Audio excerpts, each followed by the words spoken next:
নাচে গানে জমির ধান কাটার মধ্য দিয়ে রাজশাহীতে পালিত হলো কৃষকের নবান্ন।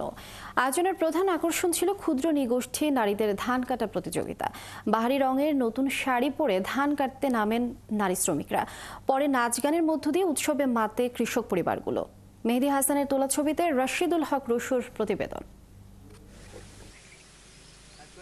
কখনো রোদে পুড়ে, কখনো বৃষ্টিতে ভিজে, আবার কখনো প্রচণ্ড শীত উপেক্ষা করে ঘামে শ্রমে জমিতে কষ্টের ফসল ফলান কৃষকরা। তাদের হাতের স্পর্শ ও যত্নে দিন দিন বেড়ে ওঠে জমির ফসল। দীর্ঘ প্রতীক্ষার পর সময় আসে ঘরে ফসল তোলার। কষ্টের দিন শেষে তাই সৃষ্টি হয় উৎসবের আমেজ।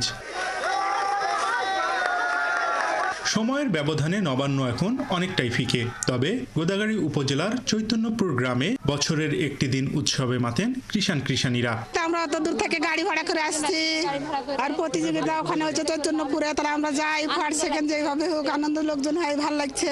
আনন্দ ভালো লাগছে। এই প্রথম এখানে কাটতে আসলাম, আসিনি কোনোদিন। ভালো লাগলে কাটতে। ফসল ঘরে তোলার হাজার বছরের এই উৎসব বাঙালির জীবনেরই অংশ।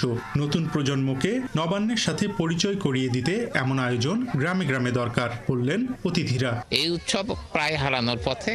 এই যে উজ্জীবিত করার জন্য যে আজকের এই আয়োজনকে সাধুবাদ জানাই। এই আমাদের যে কৃষ্টি কালচার, সেই কৃষ্টি কালচার যেটা হারিয়ে যেতে বসেছে, সেটি আসলে সবার সামনে, বিশেষ করে আগামী প্রজন্মের সামনে তুলে ধরার জন্য এই অনুষ্ঠানটা। ধান কাটা শেষে গ্রামের কৃষক পরিবারের তরুণ তরুণীদের অংশগ্রহণে আয়োজিত হয় সাংস্কৃতিক অনুষ্ঠান।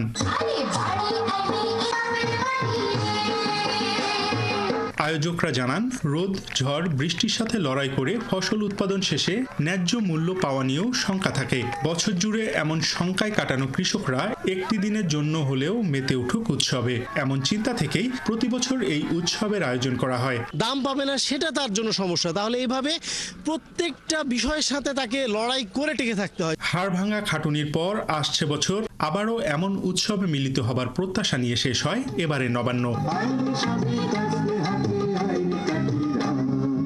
রশিদুল হক রুশো, ৭১, রাজশাহী।